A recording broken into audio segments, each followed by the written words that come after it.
Saya diberikan kehormatan. Tanaman yang diletakkan benihnya di dalam tanah, setelah kulitnya pecah disiram dengan air terus menerus didoakan, lalu berbatang, bertunas, bercabang, berputik, berbuah. Sekarang buahnya sudah ranum, tinggal dipetik.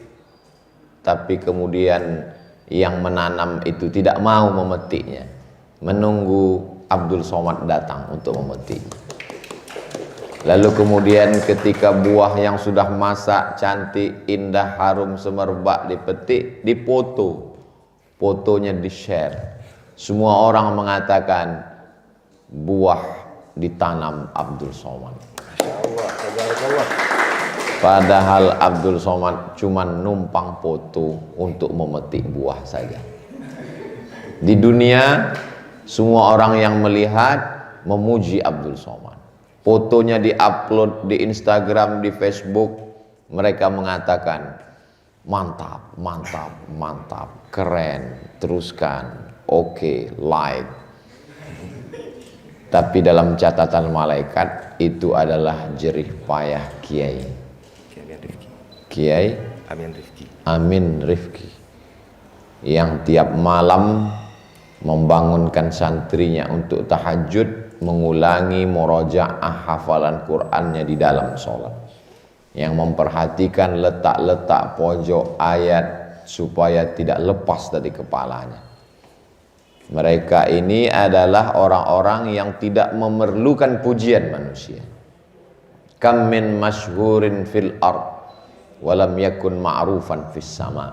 Berapa banyak orang yang masyhur di bumi tapi tak dikenal malaikat di langit, karena mereka takut keikhlasannya rusak karena pujian manusia. Jadi saya hari ini sedang menjelaskan posisi Al-Fakir Abdul Somad adalah memberikan motivasi buat adik-adik, walaupun yang diberikan motivasi ini adalah orang-orang yang sudah dipilih oleh Allah Subhanahu wa ta'ala. Ini poin yang pertama, supaya kita jangan sampai salah langkah, jangan sampai salah pikir. Gara-gara salah pikir, salah ngomong, salah bertindak, salah bersikap, karena tidak bisa memposisikan diri. Siapa Abdul Somad untuk memberikan kami motivasi, mendidik kami? Saya diberikan kehormatan. Saya saat ini adalah dianggap sebagai saudara yang memberikan sepatah dua patah kata supaya menjadi bekal. Mudah-mudahan ketika pesan-pesan ini sampai, adik-adik mengamalkan, pahalanya mengalir juga ke kuburan Abdul Somad kalau dia mati menghadap Allah Subhanahu wa ta'ala sebagai amal jariah. Poin yang pertama, pentingnya kita memposisikan diri. Siapa kita? Kalau ada orang pakai celana pendek karena dia pemain bola, biasa saja. Kenapa demikian? Semua orang tahu dia main bola. Tapi kalau ada orang penghafal Quran, walaupun dia pakai celana panjang, nggak pakai peci, orang berbisik. Kenapa? Tidak pandai memposisikan diri. Seandainya saya datang pagi ini, Ustaz Somad, tolong berikan pembekalan untuk adik-adik kita hafiz Quran. Ya, insya Allah datang. Tiba-tiba saya datang kemari pakai jaket kulit, pakai celana jeans, pakai helm. Hai guys. Secara fikih nggak salah. Kenapa? Karena menutup aurat baina surrati war rukbah, antara pusar dan lutut sudah tertutup. Saya pakai jaket kulit, nggak salah. Pakai celana jeans, nggak salah. Pakai helm, nggak salah. Tapi adabnya kena. Makanya ada ditulis adab hamalatul Quran. Maka posisikanlah diri. Tertawa terbahak-bahak, nggak salah. Lucu, senang, nggak salah. Tapi begitu adik-adik membawa Al-Quran 30 juz di kepala, dari mulai cara berjalan, dari mulai cara bicara, dari mulai tatapan mata. Ustaz Somad, kenapa nggak ngelihat wajah pembawa acara ketika sedang dialog di TV? Kebetulan pembawa acaranya perempuan. Rupanya dalam acara itu mereka perhatikan mata saya ke lantai terus. Kenapa Ustaz nggak lihat wajah dia? Kalau saya lihat wajah dia, kamera ke mata saya. Ini penting. Jangan sampai kalau kita salah, yang disalahkan orang Al-Qur'annya ikut salah. Oh, lihat tuh, hafal Quran tapi duduknya di pinggir jalan. Makanya adab fauqal ilmi. Al-adab fauqal ilmi. Adab-adab ini penting. Supaya kita jangan sampai salah adab. Karena ketika kita salah, yang disalahkan orang nanti pondoknya. Ketika kita salah, yang disalahkan orang kiainya. Ketika kita salah, yang disalahkan orang na'udzubillah Al-Qur'annya. Dan ketika kita salah, yang disalahkan orang Islamnya. Dan ketika salah, yang disalahkan orang, siapa dulu yang memberikan pembekalannya? Abdul Somad. Oh ya jelas, ini orangnya memang bermasalah. Makanya dia pun mendidik orang jadi masalah. Ya nggak salah lagi, memang sudah masalah. Disitulah letak masalahnya. Nah, jadi perlu kembali menyegarkan ingatan, sering duduk dengan kiai, minta nasihat. Walaupun saat ini nampaknya Al-Fakir Abdul Somad yang diberikan kesempatan, tapi nanti sowan ketemu. Saya dalam 1 bulan setiap pergi ke daerah pasti ketemu kiai. Doakan saya kiai, beri saya nasihat kiai. Kenapa? Karena tidak ada lagi orang menasihati kita. Adik-adik sudah hafal Quran, orang segan mau nasihati. Tapi kalau ketemu kiai sepuh yang lebih tua, yang lebih banyak makan asam garam kehidupan, yang lebih berpengalaman, andai dia tidak memberikan nasihat, paling tidak dia berikan doa. Doanya meluluhkan hati, sombongnya hilang, angkuhnya terbang, hatinya terbuka, pikirannya open minded, open terbuka mind pikiran untuk menerima saran, sumbangsih, kontribusi dari orang lain. Poin yang pertama. Poin yang kedua, Al-Quran itu tidak turun dalam bentuk kertas yang melayang-layang dari langit. Al-Quran itu adalah suara yang didengar oleh Nabi Muhammad SAW, yang dibunyikan oleh mulut Jibril alaihissalam. Ketika Jibril membacakan ayat itu, Nabi Muhammad langsung mengucapkannya karena nggak sabar, takut lupa. Lalu kemudian Allah mengatakan, la tuharrik bihi lisanaka lita'jala bih. Jangan gerakkan lidahmu ketika Jibril baca ayat. Inna alaina jam'ahu wa qur'anah. Kami yang akan mengumpulkan bacaannya dan kami yang membacakannya. Jibril membaca didengar Nabi Muhammad SAW, Nabi membaca didengar oleh sahabat, sahabat membaca didengar oleh tabi'in, tabi'in membaca didengar oleh tabi'in, sampailah ke kiai membaca, adik-adik mendengar, maka suatu kehormatan. Bunyinya sama, suaranya sama, nafasnya sama, bersanad bersambung sampai ke Sayyidina Maulana Muhammad sallallahu alaihi wasallam. Ini tidak ada dalam ajaran lain. Kitab sucinya diterjemahkan, diolah, diedit, diotak-atik. Tapi Al-Quran, inna nahnu nazzalna dzikra wa inna lahu lahafizun. 5 kali taukid. Inna, nahnu, nazzalna, wa inna lahafizun. 5. Kenapa Allah sampai 5 kali mengatakan kami? Syukran kiai, jazakumullah. Kenapa sampai 5 kali? Allah itu berapa? Qul huwallahu ahad. Allah itu berapa? La ilaha illa huwa. Tapi kenapa dia ulang sampai 5 kali di situ? Dia ingin mengatakan kami. Tapi dia satu. Kenapa dia katakan kami? Karena para penghafal Quran juga ikut dilibatkan untuk menjaga Al-Quran. Kalau tidak ada adik-adik penghafal Quran, terbakar Al-Quran di perpustakaan, banjir bandang tsunami, hilang semua Al-Quran, datang serangan dari tentara Mongol menghancurkan Bani Abbasiyah, mereka ambil Al-Quran, kitab-kitab tafsir, Mereka buang ke sungai Efrat dan sungai Tigris sampai warnanya berubah menjadi hitam karena tintanya luntur. Jembatan tidak ada, kuda menyeberang di atas kitab-kitab. Kenapa Al-Quran masih ada sekarang? Karena ada penghafal Al-Quran. Dan kalau orang mengatakan ini zaman gila Ustaz, banyak peminum khamar, banyak pecandu narkoba, la tasubud dahra, jangan kau caci maki zaman, karena zaman tidak salah. Yang salah adalah manusia yang mengisi zaman. Adik-adik adalah bukti bahwa zaman tidak bersalah. Siapa yang mengatakan internet salah? Siapa yang mengatakan zaman salah? Siapa yang mengatakan dunia sudah rusak?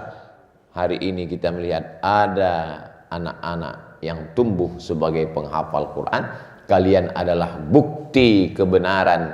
Allah berjanji, sanurihim ayatina fil afaq, kami akan tunjukkan tanda-tanda kebesaran kami di atas muka bumi, hatta yatabayyana lahum annahul haq, sampai mereka yakin bahwa Al-Quran itu adalah kebenaran yang nyata. Tanzilal azizir rahim, dia turun dari Allah subhanahu wa ta'ala. Jadi kedatangan adik-adik ke atas dunia ini, tepatnya di Pulau Madura ini, bukan sekedar untuk membuat dunia ini menjadi kotor, bukan menjadi sampah, na'udzubillah, bukan membuat macet jalan, bukan ngabis-ngabisin padi di Pulau Madura, tapi sebagai bukti kebenaran agama Allah subhanahu wa ta'ala. Maka kalau orang mengecilkan kita, besarkan diri kita. Membesarkan diri itu kan takbur sombong Pak Ustadz. Besar bukan karena jabatan, besar bukan karena kekayaan, besar bukan karena kekuasaan, tapi karena Allah sudah memilih engkau untuk mewarisi Al-Quran. Nabi Muhammad SAW yang membawa Al-Quran sudah meninggal. Sahabat-sahabat Nabi meninggal. Terakhir meninggal Anas bin Malik. Terakhir meninggal Abu Tufail. 100 tahun setelah aku ada di dunia ini, semua sahabat meninggal, kata Nabi. Tapi ada yang ditinggalkannya Al-Quran, yang diwariskan generasi bergenerasi, zaman berzaman, sampai tahun 1443, 2022, 15 abad, hampir perjalanan Islam, 1 milenium setengah. Adik-adik terpilih di antara semua anak-anak yang ada di dunia. Bayangkan itu. Berapa janin yang keguguran, prematur. Ada yang selamat, lahir. Berapa di antara anak yang terlahir itu tertabrak mobil, kecelakaan, demam panas, meninggal. Sampai remaja, berapa banyak di antara yang remaja itu juga meninggal karena geng motor, sakau, overdosis narkoba, karena tawuran, meninggal.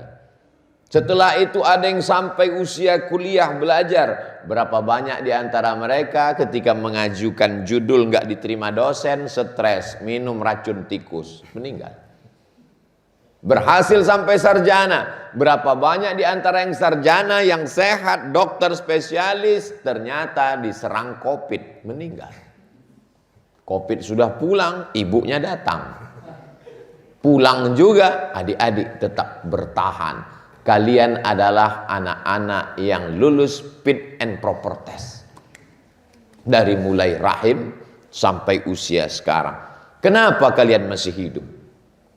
Oh, karena rajin makan 4 sehat 5 sempurna. Berapa banyak orang habis olahraga sakit jantung mati. Lalu kenapa masih hidup? Karena Allah ingin kalian menjadi baik.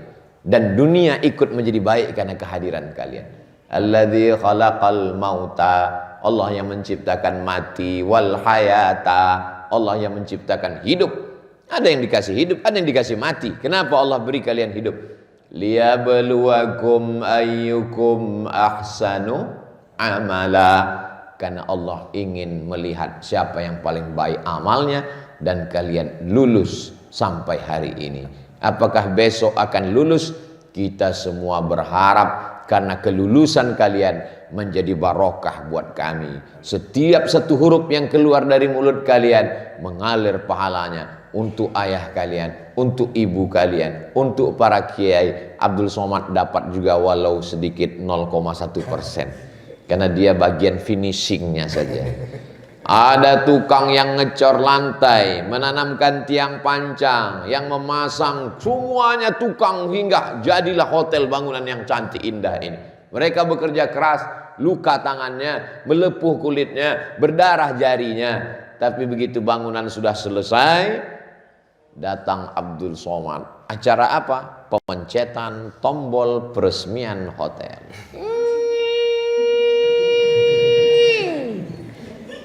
Ini namanya kerja titik bah. Apa maksud titik bah? Tulisan kaligrafinya sudah cantik. Bismillahirrahmanirrahim. Cantik luar biasa. Tapi titiknya kurang. Maka datang Abdul Somad. Berikut ini peletakan titik bah. Semua menyangka itu tulisan siapa? Abdul Somad. Padahal dia hanya meletakkan titik bahnya saja. Begitulah Allah Subhanahu wa taala memuliakan adik-adik sekalian. Yang ketiga adalah kalau ada orang punya anak, anaknya pandai nyanyi, dia bangga. Itu anak siapa? Anak saya. Kok pandai nyanyi? Siapa dulu ibunya? Luar biasa. Ada anaknya kaya, dia bangga. Tapi jangan lupa, berapa lama penyanyi bertahan? Setelah itu suaranya hilang. Cantik diisi plastik. Plastiknya keluar, tua, ompong, peot. Top. Ada orang yang punya jabatan. Itu anak siapa yang jadi pejabat? Anak saya. Berapa lama jabatan? 2 periode. Setelah itu KPK datang. Yang paling bahagia adalah ayah dan ibu kalian. Kenapa? Kalian penghafal Quran, 1 hari paling tidak murojaah 2 juz, 1 bulan kalian hatam 12, 1 tahun 24 kali, 1 bulan 2 kali. Sampai hari kiamat. Dan kalian nanti akan punya murid, mendirikan pondok pesantren tahfiz Quran. Murid kalian punya murid, murid kalian punya murid, menggurita. Yang awalnya hari ini adik-adik perempuan 6, laki-laki 4 atau 3? 5. Ada 1 di balik tiang, nggak kelihatan. Tapi malaikat tidak pernah luput mencatat segala amal kalian. Dari 6 ini akan ada 6.000 tahfiz Quran perempuan. Menyebar dari Pulau Madura sampai ke Pennsylvania, Amerika. Nanti akan ada Mau'izul Amin.